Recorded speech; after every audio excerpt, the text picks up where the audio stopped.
امروز همه ما در آستانه انتخابات ریاست جمهوری قرار داریم. همه ما می‌خواهیم آگاهانه سرنوشت خود را به دست خود رقم بزنیم.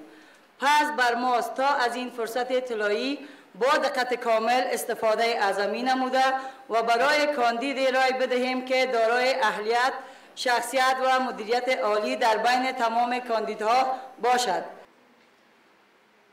متاسفانه با یک تعبیر افراطی از دین و از شعائر پاک دینی یک ظلم و ناروایی بر زنان افغانستان در طول چند سال در افغانستان جاری شد که تاریخ افغانستان و تاریخ دنیا نظیرش نداشت. امیدوار هستیم که انشالله دیگه او روزای تاریخ بالای مردم ما تکرار نشد.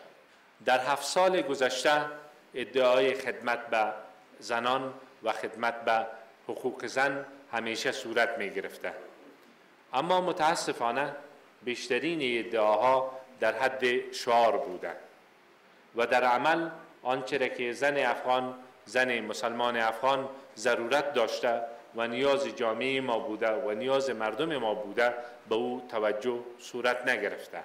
انشاءالله در برنامه هایی که برای حکومت منتخب داریم همه این مسائل مطابق به نیازهای اصلی جامعه ما با در نظر داشته ضرورت مردم ما و باعث یک اصل نه باعث یک شعار انشاءالله برنامه‌های وسیعی را در ارتباط به زنان در پیش رو داریم.